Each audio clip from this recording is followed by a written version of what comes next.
Graças a Deus. Vamos abrir nossas Bíblias na carta que Paulo escreveu aos Romanos. É um texto bastante conhecido. Romanos, capítulo de número 12, somente 2 versículos, os 2 primeiros versículos. Esse é um dos textos mais conhecidos da carta aos Romanos. São esse capítulo de número 12.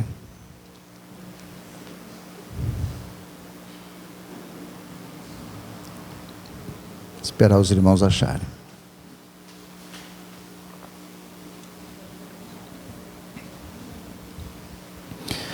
Vamos lá, irmãos.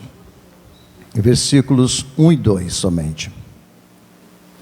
Rogo-vos, pois, irmãos, pela compaixão de Deus, que apresenteis os vossos corpos em sacrifício vivo, santo e agradável a Deus, que é o vosso culto racional.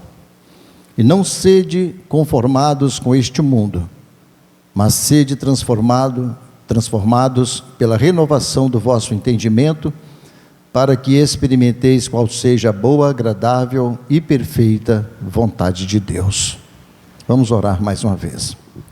Senhor, nós te damos graças e te louvamos pela sua bendita, graciosa graça que está nas nossas vidas. O seu nome é bendito e é eterno. O Senhor é maravilhoso e é santo.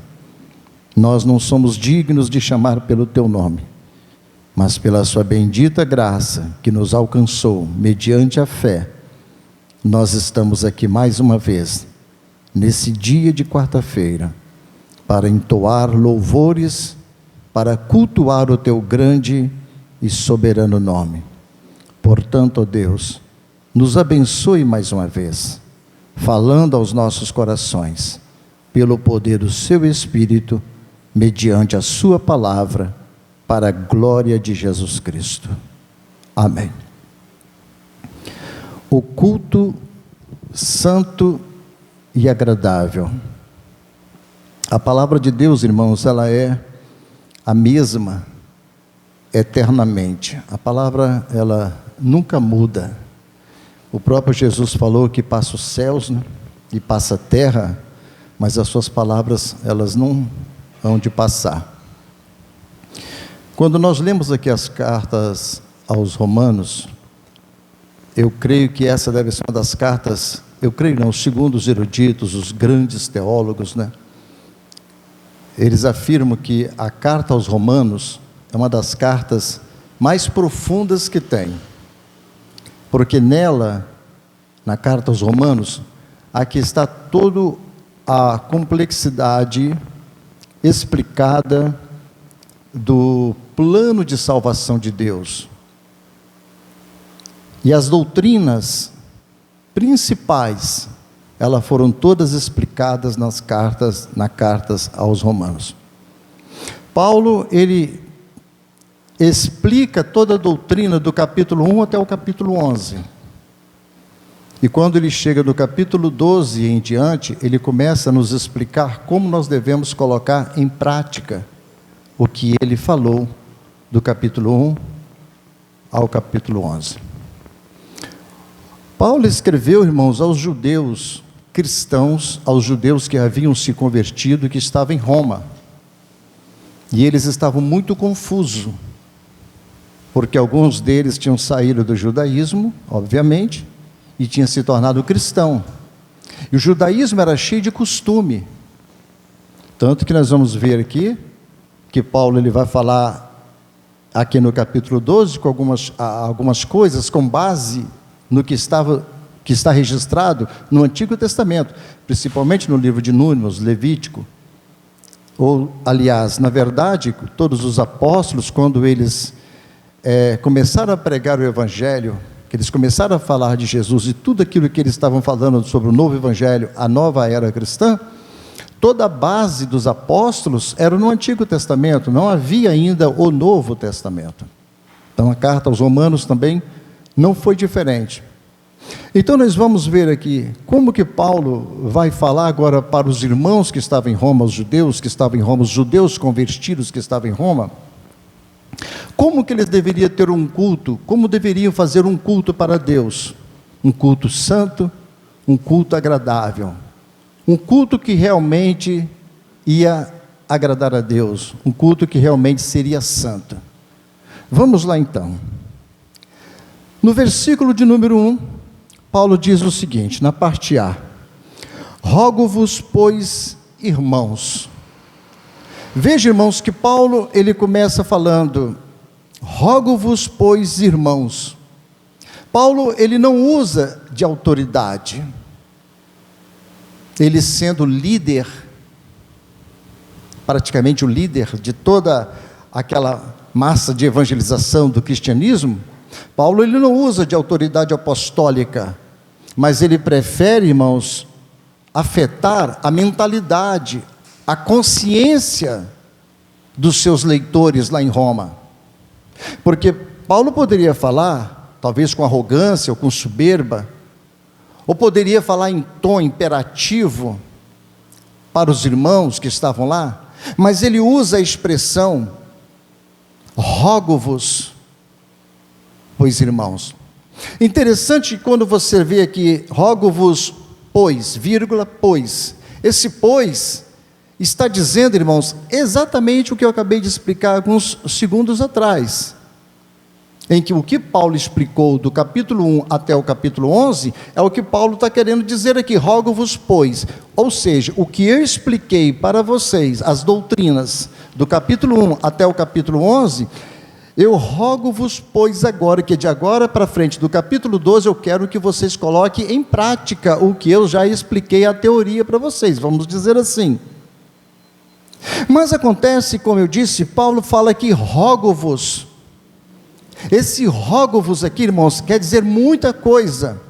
É como se fosse um suplicar, um chorar. É como o Sérgio, uns dias atrás aqui, ele pregou sobre a questão de rogar e de clamar, e simplesmente orar ou pedir. Mas esse rogo-vos aqui é uma coisa mais profunda, é uma coisa que vem da alma, do coração, uma coisa de clemência, como se estivesse implorando. Quando uma pessoa está desesperada, está implorando, eu rogo, ó Deus, eu te rogo, né? Aquela coisa da alma. Então, essa é a expressão que Paulo está usando aqui, rogo-vos, irmãos. Isso é muito interessante para nós, irmãos, isso é fundamental para nós compreendermos. Como que Paulo fala para os nossos irmãos judeus lá em Roma, e isso tem uma grande aplicação para nós, e porque o texto serve para nós. Então Paulo está dizendo, clamando ali, pedindo por misericórdia, por graça, tanto que isso nós vamos ver depois, aqui, alguns segundos aqui à frente. Então o que Paulo está fazendo? Ele chama para o seu lado. Paulo está chamando para o seu lado, com amor. Ele está chamando que a mensagem venha. Ele não está simplesmente, irmãos, falando com arrogância para a igreja. Ele não está batendo no peito e dizendo, eu sou o grande Paulo, o apóstolo Paulo, né? Eu estou determinando aqui que vocês façam isso, que vocês façam aquilo, é que vocês têm que cumprir isso e cumprir aquilo outro. Pensa, para você pensar, Paulo falando para nós, o grande apóstolo Paulo, que vivia aos pés de Jesus, que viu Jesus a caminho de Damasco, que ele se converte, ele fala, eu sou como abortivo, e Paulo agora fala para os irmãos, rogo-vos. Então já expliquei para os irmãos o que é a palavra rogo-vos, é quando você está desesperado, precisando de alguma coisa. Isso é muito importante, irmãos, para nós entendermos e analisarmos qual a importância da doutrina, das Escrituras, da palavra de Deus para nós. Então ele está falando, ele apresenta essa mensagem com amor. Deus nos chama, irmãos. Deus sempre vai nos chamar e nos mostrar a maneira como nós devemos viver para Ele. Por isso que o Espírito Santo usa Paulo para usar essa expressão, porque Deus está nos chamando para Ele, através do Espírito, usando a boca de Paulo para nos mostrar qual é o verdadeiro, o que Deus quer de nós, como que Deus nos ama, como que Ele está nos chamando, em vez de impor sobre nós, Ele nos leva para Ele, nos chama para Ele. Interessante que Paulo diz: rogo-vos, pois, irmãos, veja ainda no versículo 1, ainda na parte B, ele fala, pela compaixão de Deus. Em outras versões, ou às vezes a versão original, usa assim, pelas misericórdias de Deus. É assim mesmo, não é misericórdia, é misericórdias. Rogo-vos, pois, irmãos, eu imploro, pois, irmãos, pela misericórdias de Deus. Ele acrescenta, além do rogar, ele acrescenta as misericórdias de Deus. Nós fomos alcançados, irmãos, pela misericórdia, pela graça, mediante a fé. Nenhum de nós merecíamos estar assentado aqui hoje, nessas cadeiras, ouvindo a palavra de Deus. Nenhum de nós merecíamos invocar o nome do Deus Altíssimo. Nenhum de nós merecíamos nem simplesmente louvar a Ele. Nenhum de nós merecíamos isso.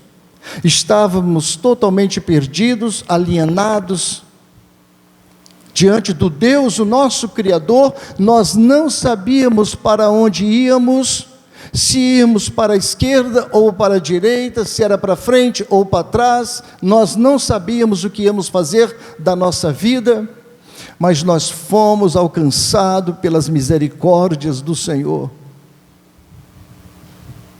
Estávamos em trevas, estávamos perdidos, e essa misericórdia nos alcançou. É a graça de Deus, a bondade de Deus nos alcançou, e nós não conseguimos entender a profundidade dessa misericórdia. Paulo vai muito profundo aqui. E grandes são as misericórdias de Deus sobre nós. Então ele fala: rogo-vos, irmãos, pelas misericórdias de Deus, pela compaixão de Deus. Interessante, irmãos, que os religiosos, eles precisam sacrificar alguma coisa para obter misericórdia. Eles tentam obter misericórdia pelos sacrifícios, pelas obras que eles fazem, e não conseguem alcançar essa misericórdia. Nós somos o contrário.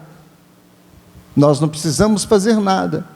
Ele deu a vida dele e nós alcançamos a misericórdia. Ou seja, a misericórdia nos alcançou por sua graça. Nós precisamos ter em nossas consciências e ter nas nossas mentes que existem bilhões de pessoas na terra neste momento que não têm condições de ouvir o que vocês estão ouvindo aqui nesta noite. Isso é graça e misericórdia de Deus. Isso é a compaixão do Senhor que está nas nossas vidas. É a misericórdia de Deus. Enquanto os religiosos estão sacrificando a deuses pagãos, a deuses que têm boca, mas não falam, eles têm ouvido, mas eles não podem ouvir, eles têm pés, mas eles não andam, têm mão, o profeta disse, mas eles não apalpam, têm olhos, mas eles não vêem. Mas o nosso Deus não. A Bíblia diz que Ele faz tudo o que lhe apraz, e Ele está no céu, olhando para os seus servos, para os seus filhos aqui na terra, que o clama em espírito e em verdade, que foi alcançado pelas suas misericórdias, pela grande compaixão, pelo amor que Jesus Cristo mostrou lá na cruz do Calvário para nós. Assim, irmãos, a vida cristã, ela depende das grandes doutrinas. Nós precisamos entender isso. A sua vida cristã, a sua vida de comunhão com Deus, depende das grandes doutrinas da Bíblia.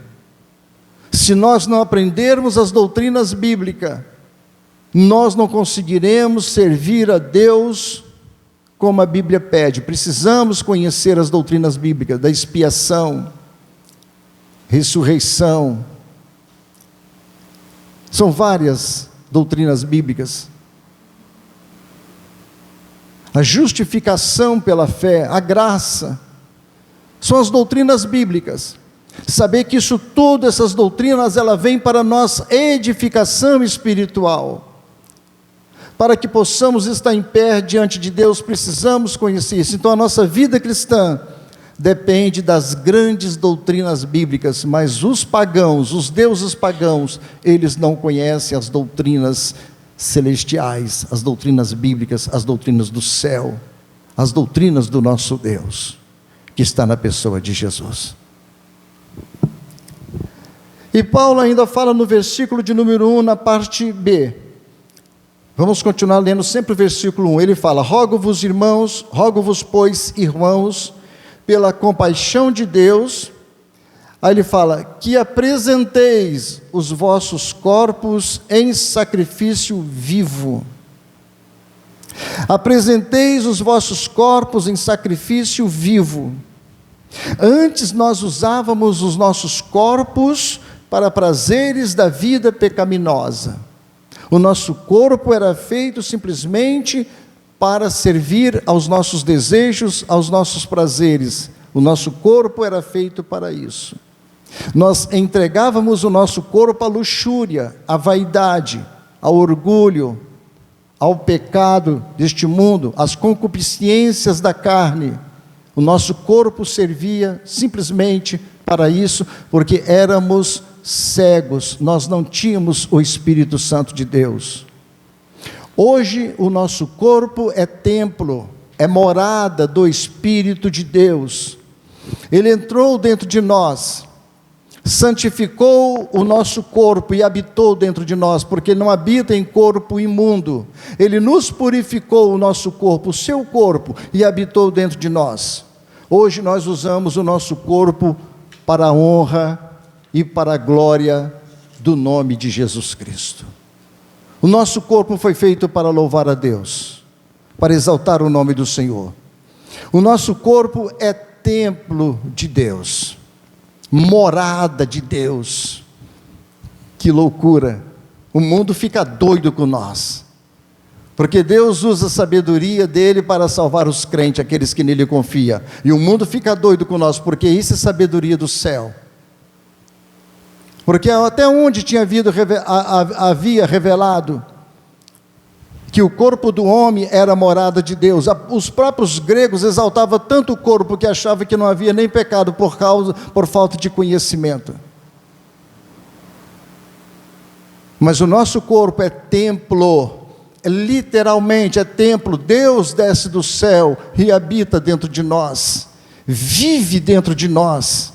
Deus não passeia no nosso corpo, Deus não entra e sai do nosso corpo, que é o templo dele, é morada do Altíssimo, irmãos. Ele habita no nosso corpo. Cristo, ele precisou de um corpo na terra,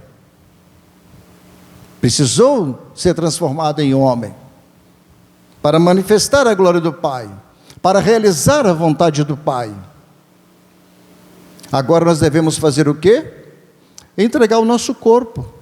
Assim como Cristo deu o seu corpo para morrer por nós, nós devemos agora entregar o nosso corpo para Ele. E é isso que Ele está pedindo aqui, que apresenteis os vossos corpos em sacrifício vivo.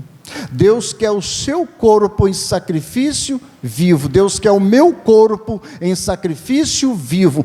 Todo corpo, os olhos, nariz, boca, ouvido, coração, fígado, rins, os dedos, cabelo, cabeça, os pés, as mãos, os dedos, os órgãos, toda a pele. Deus quer o nosso corpo. Todo o corpo deve ser entregue para a obra de Deus, como Cristo fez. Por isso ele falou aqui, que apresenteis os vossos corpos em sacrifício vivo. Os sacrifícios do Antigo Testamento, irmãos, eles eram apresentados morto.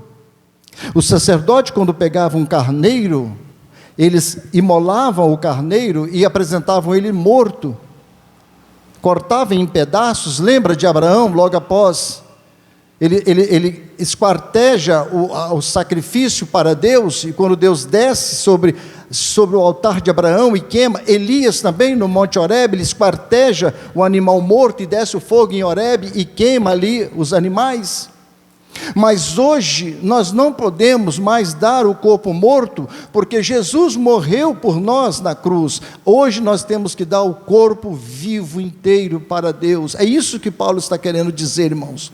Porque não podemos mais dar o corpo morto, porque Cristo já foi sacrificado no nosso lugar. Cristo deu a sua vida lá na cruz do Calvário.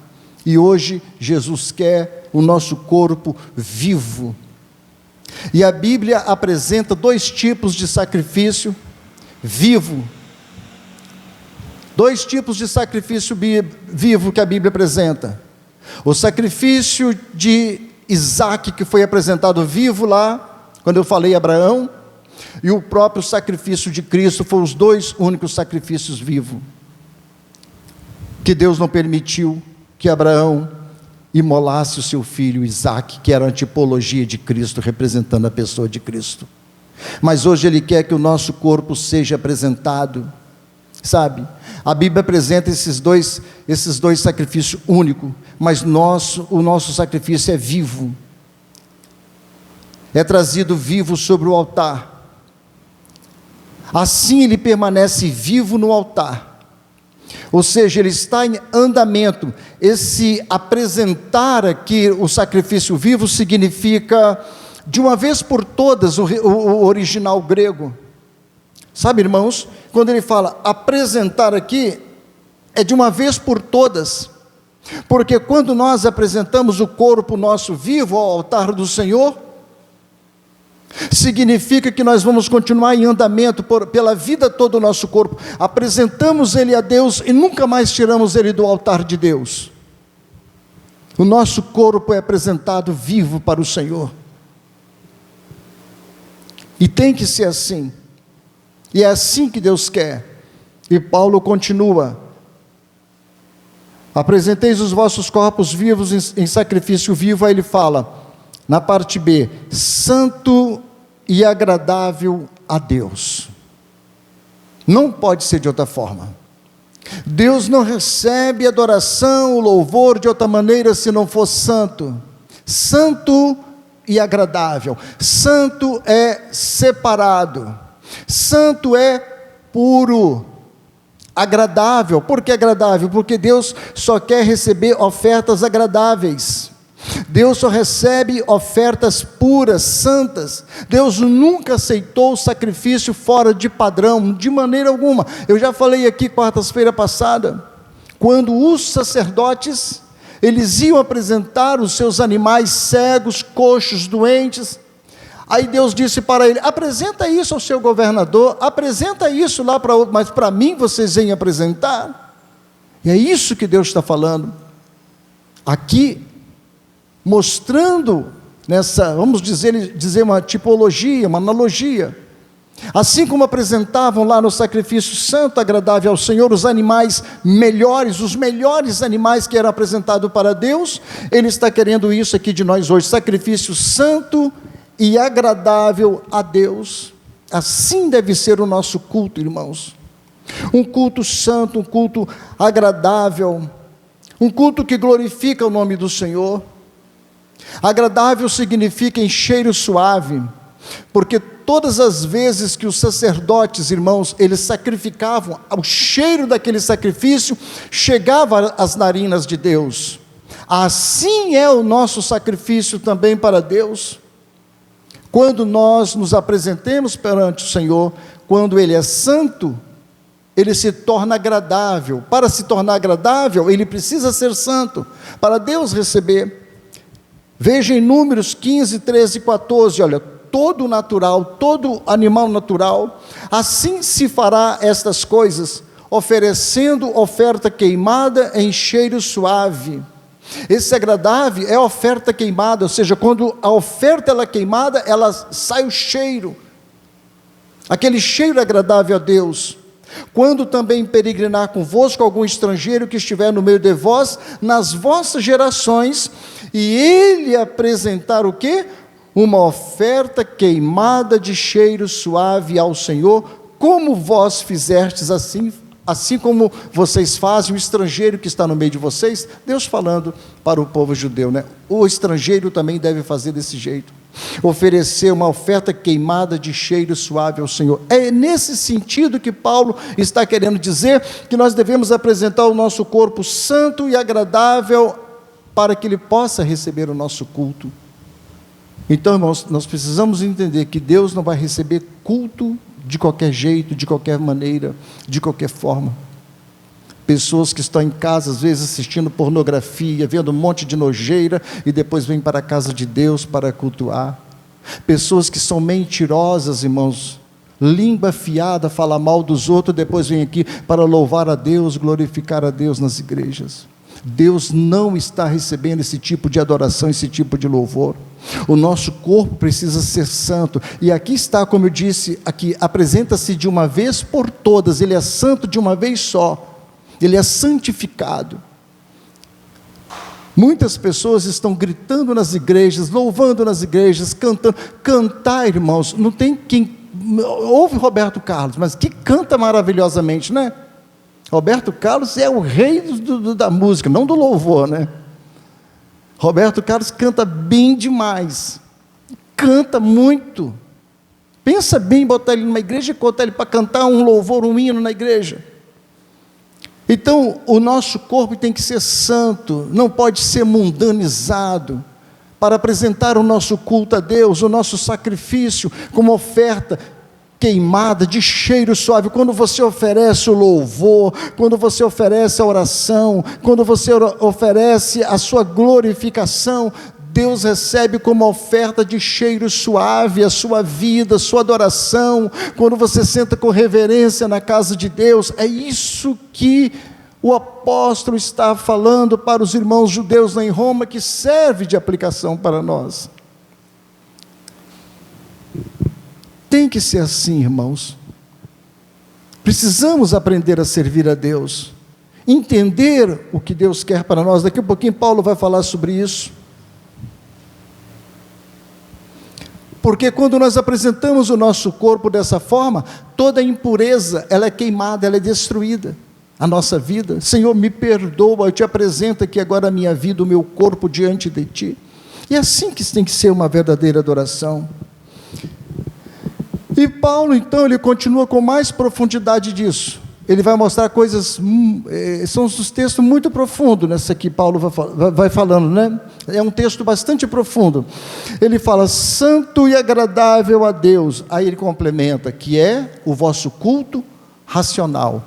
Essa palavra racional, ela pode ser aplicada também, irmãos, como em outras versões, inclusive a NVI ou a NTLH, essas versões, elas aplicam ela como espirituais, ou culto racional, porque esse racional não é simplesmente de uma questão formalizada, ou seja, nossa, o culto ali é tão formalizado, é um culto não é nesse sentido.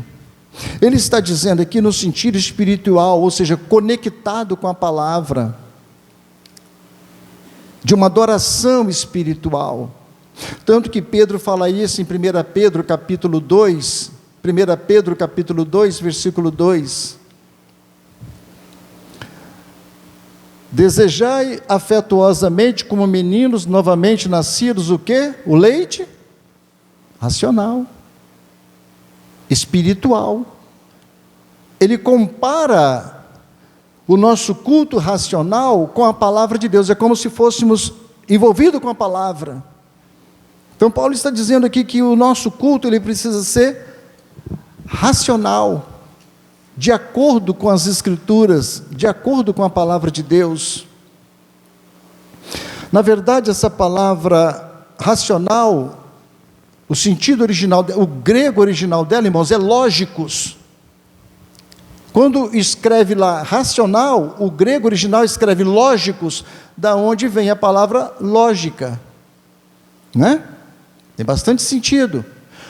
Ou seja, é referente à faculdade de raciocínio, de razoável, de racional, de entendimento, do intelecto, de como fazer a coisa correta, a coisa certa. Assim o culto deve ser o quê? Inteligente, irmãos. Paulo está confrontando, está contrastando com os cultos que é oferecido aos deuses. O nosso culto não é sem entendimento. O nosso culto, nós não cultuamos por cultuar. Nós não perdemos tempo cultuando a Deus. Nós não perdendo tempo vindo para os cultos. Porque o nosso culto, ele é racional, é espiritual, ele está de acordo com as Escrituras e com a palavra. E quando se torna da palavra, está falando da pessoa de Jesus. Então nós não perdemos o nosso tempo, nós estamos complementando o nosso dia e ganhando a nossa semana, cultuando e louvando ao Deus Todo-Poderoso. Deixamos as nossas casas para isso. Tem lógica, tem raciocínio, é racional o que você cultua a Deus. É um culto inteligente. O culto oferecido aos deuses deste mundo é um culto sem raciocínio. Eles não sabem por que estão cultuando, irmãos. Fazem, mas não sabem. Lembra mais uma vez do exemplo de Elias e os profetas de Baal? O que os profetas de Baal faziam? Eles se cortavam do meio-dia, de manhã até meio-dia, e Baal não respondia para eles, porque eles não tinham entendimento. Mas o nosso culto, nós sabemos que Deus está aqui para receber um culto seu santo, agradável, um culto perfeito, um culto racional, um culto que tem sentido. Quem é a nova criatura em Cristo, irmãos? Cultua a Deus com inteligência espiritual, porque tem ciência das misericórdias de Deus. Quem está em Cristo, nova criatura é, as coisas velhas se passaram, se fez tudo novo. Tem prazer de louvar, de glorificar, tem prazer de agradecer a Deus, de pregar o Evangelho, de orar, de atender a igreja, porque é nova criatura, e ele faz tudo isso como um culto racional, um culto para louvor ao grande Deus. Você não está perdendo tempo na casa de Deus, porque nós temos ciência das misericórdias de Deus, irmãos. Paulo então ele pula para o segundo versículo. Vamos para o versículo de número 2.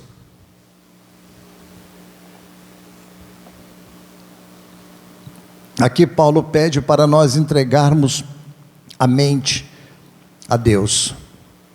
E nós devemos fazer isso, entregar a mente a Deus. Ele fala no versículo 2: e não sede conformados com este mundo, mas sede transformados pela renovação do vosso entendimento, mente, para que experimenteis qual seja a boa, agradável e perfeita vontade de Deus. Não sede conformados com este mundo. Olha, vejam bem, a partir do culto, a partir do louvor, de um culto inteligente, de um culto que nós sabemos que é um culto agora que ele tem raciocínio, que ele tem lógica, é um culto que nós exaltamos verdadeiramente a um Deus vivo, não é um Deus morto. O que Paulo fala aqui agora?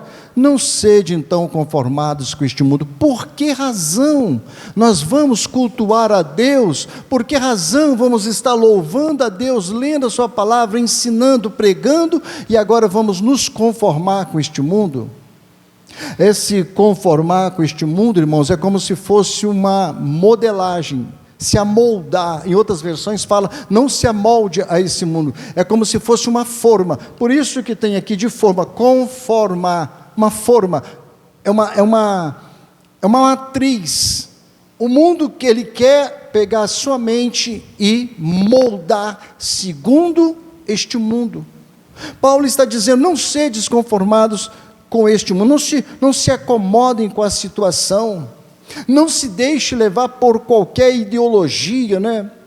Mas resistir e mantenha o foco em Cristo.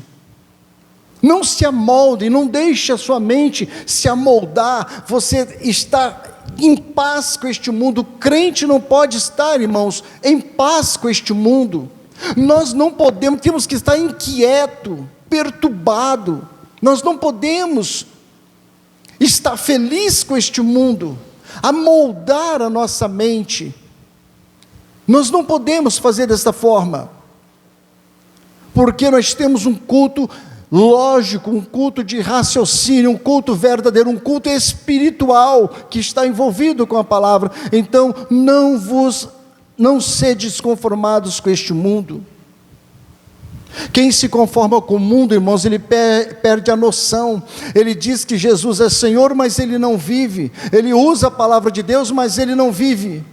Ele canta, mas ele não vive.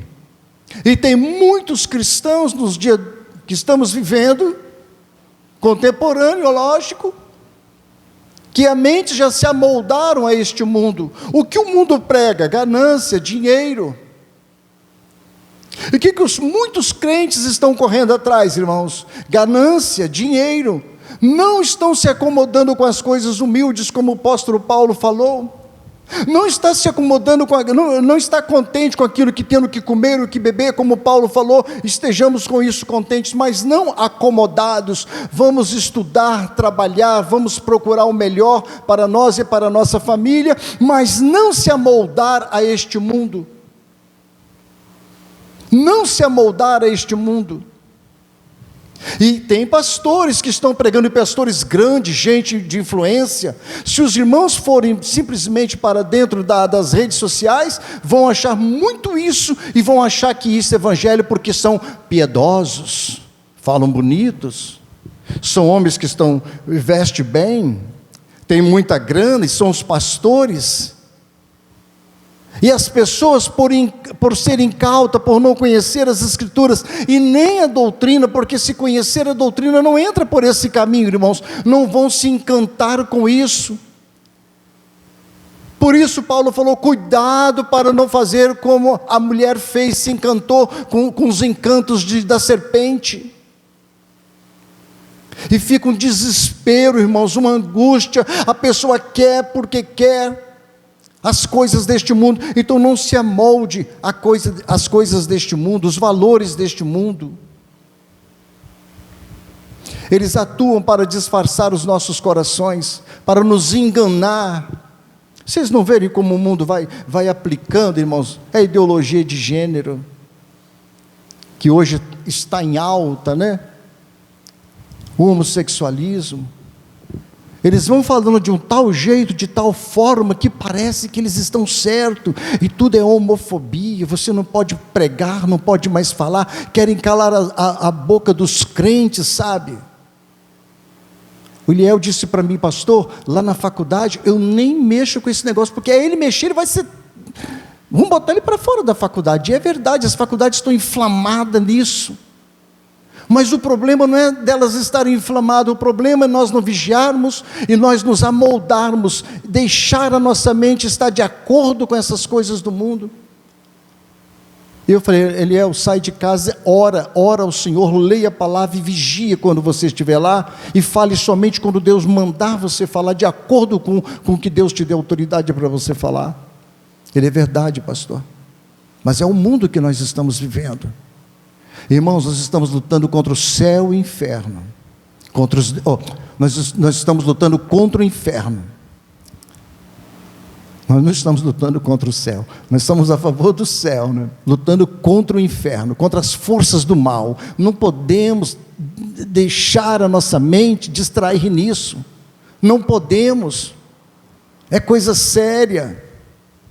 Nós estamos num jogo, irmãos, mas nós já somos vencedores disso. Então não podemos deixar a nossa mente estar de acordo com o mundo, se associar a este mundo. E quando eu falo mundo, irmãos, porque, como eu disse aqui, por exemplo, hoje é normal, há alguns anos atrás, eles achavam que isso era até um verdadeiro demônio, né? O comunismo, o socialismo. E há muitos cristãos hoje que já apoiam o socialismo.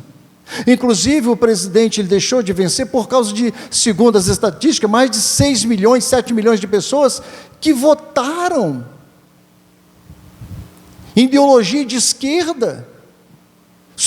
O comunismo que matou milhares e milhares de cristãos, destruíram famílias e continua destruindo. E há cristãos, há pastores que pregam a favor disso, e tem crente que, por não conhecer, irmãos, votam um tipo de candidatos, se amoldando às coisas deste mundo, mas por falta de consciência, não tem entendimento. Então precisa ouvir o pastor, precisa ouvir os cultos de ensino de doutrina, precisa ouvir as pregações que nós fazemos aqui, aos domingos, às quartas, a forma de nós aqui ensinar, porque a gente não quer enganar, queremos que o Evangelho verdadeiramente seja falado aqui no nosso meio para a glória de Jesus, para a glória de Deus. Aí o que Paulo diz? Ele continua ainda, no versículo 2 ainda, ele fala, e não sedes conformados com este mundo, mas ele fala, mas sede transformados pela renovação do vosso entendimento, ou seja, sede transformados pela renovação da vossa mente. Olha só, irmãos, a mente, né? É como se fosse aqui uma metamorfose. Já viram né? Quando a borboleta, né? Quando a lagarta, ela se transforma, né? Na borboleta, a metamorfose. Então essa transformação aqui é uma mudança radical também. A mente precisa estar totalmente mudada. Se nós tínhamos costumes ímpios, nós não temos mais. Se nós tínhamos costumes mundanos, nós não temos mais. A mente tem que ser mudada. Paulo não falou? Quem roubava, que não roube mais. Quem mentia, que não minta mais. A mente tem que ser mudada, ser transformado. Porque, irmãos, todo ser humano, ele é corrompido. Todo ser humano, quando vem, é porque ele é transformado pelo poder de Deus. Então é necessário ter uma mente renovada em Cristo, ou seja, ter a mente de Cristo. Nós precisamos ter a mente de Cristo, pensar como Cristo pensou, entrar dentro de um supermercado e certas coisas, pensar, eu faria isso que estão fazendo, eu tenho que fazer como Cristo fez. Será que está correto eu fazer isso? Será que Jesus fazia desta maneira? É ter a mente de Cristo. Não é perfeito igual Cristo, é se esforçar para ter a mente de Cristo, e não ser duro com o coração para não receber a palavra de Deus, irmãos. Que sabia que tem crente, irmãos, que infelizmente que endurece o coração? Tem crente que endurece o coração, não consegue receber a palavra parece que não entra no coração, não quer entrar, não deixa o coração, porque tudo vem do nosso coração. A mente sendo transformada aqui, ela está associada com o coração, porque a mente só é renovada quando o coração abre. A mente nunca vai ser renovada. Por isso que uma pessoa que verdadeiramente ela se converte, ela é transformada do interior para fora. Por isso que não adianta, irmãos, colocar uma roupa na pessoa, botar um saião até lá embaixo, aquele cabelão, botar um monte de coisa, apetrechos na vida da pessoa. Ele não é transformado por causa disso. A mente só é renovada quando o coração é transformado. Está associado o coração com a mente. Precisa ser restaurado, renovado para seguir o padrão bíblico, para seguir a palavra de Deus, para ter um pensamento correto e uma conduta correta. Nossa, aquela pessoa é uma cristã, aquele rapaz, ele é um cristão verdadeiro, pela conduta, pelo pensamento, pela humildade, que consegue se humilhar, pedir perdão, se humilhar, descer, reconhecer que não é nada. Esse é um pensamento cristão. Eu preciso me humilhar. Por isso Pedro falou, os que se humilham debaixo das potentes mãos de Deus, a seu tempo Deus exaltará. Crentes que se humilham, Deus exalta. É fazer tudo novo, recomeçar, fazer nascer de novo, ter uma nova vida em Cristo Jesus, porque a nossa mente, irmãos, é um campo de batalha. Lembra que está escrito lá em Efésios capítulo 6, versículo 10, o que Paulo nos dá uma ordem imperativa? Ali ele já não roga pela compaixão de Deus, ali dá uma ordem, que nós devemos nos revestir de toda a armadura de Deus, Se eu não me engano, acho que ele já fala primeiro com o capacete da salvação, se eu não estiver enganado. Porque o diabo ataca a nossa mente. E depois que corrompeu a mente, vai para o coração. O coração endurecido, ninguém quer ouvir a palavra de Deus. Porque o mundo não consegue ouvir a palavra de Deus? Porque a mente está corrompida. A mente não foi renovada. A mente de Cristo consegue ser humilde, consegue ouvir a palavra de Deus e aplicá-la ao seu coração no seu dia a dia. Paulo continua ainda nesse mesmo versículo, na parte 2. Não sedes conformados com este mundo, mas sedes transformados pela renovação do vosso entendimento. Aí ele fala, para quê? Para que experimenteis o quê? Qual seja a boa, agradável e perfeita vontade de Deus. Assim vamos saber qual é a boa, agradável e perfeita vontade de Deus.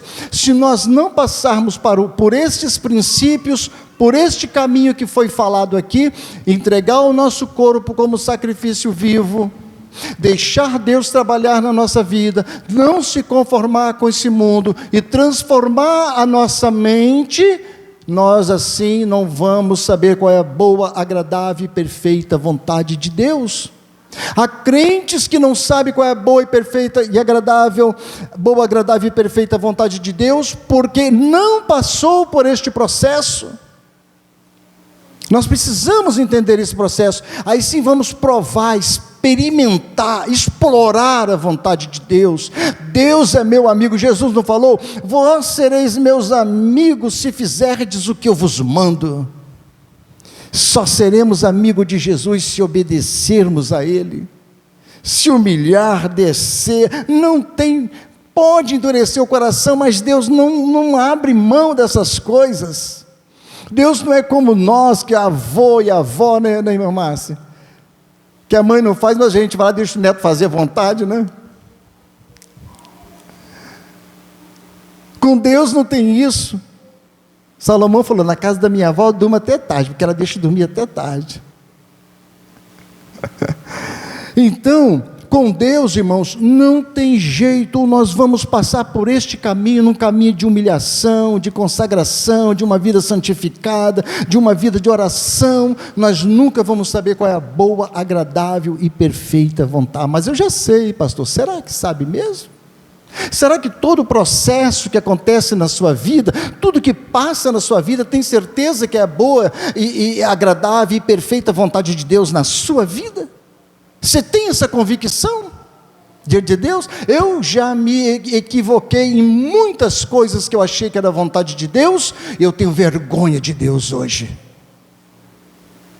Eu tenho vergonha de Deus hoje, porque eu estava equivocado, achando que era um santo, achando que eu sabia, achando que eu orava, que eu sabia. Eu me equivoquei, não era boa, nem agradável, nem era perfeita a vontade de Deus. Porque a gente não é humilde porque está na casa de Deus, não. A gente é humilde porque quando nós estamos nos pés do Senhor, de coração, de verdade, amando a igreja, amando os irmãos, porque o nosso coração, como disse Jeremias, é o quê? É enganoso. O meu é enganoso, e o seu? O meu é enganoso. Eu não confio no meu coração. Eu falo, Senhor, guia meu coração, tenha misericórdia do meu coração. Que nós, irmãos, vamos aprendendo a conhecer o Senhor a cada dia.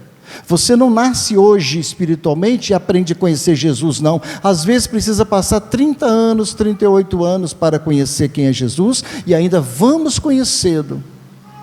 Você pode passar 40 anos e não conhecer exatamente como Jesus quer, porque Ele se revela de acordo que nós nos humilhemos aos seus pés e deixamos Ele nos guiar em toda a verdade, em toda a justiça, em todo o seu caminho, não é no meu caminho.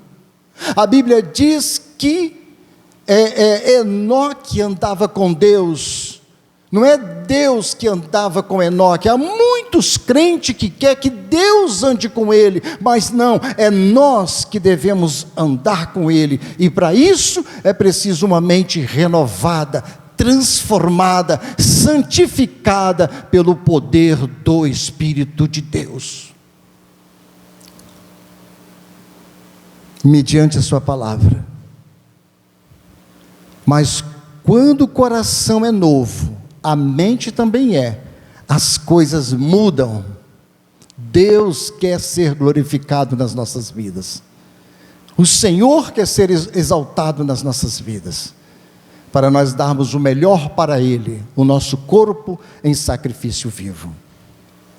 Então, a vontade de Deus, irmãos, está conectada aos princípios da sua palavra, não podemos fugir disso, e aos seus mandamentos, e assim lhe se revela o que Ele quer de nós. Tudo está com o princípio da sua palavra, e assim vamos saber qual é a perfeita vontade de Deus.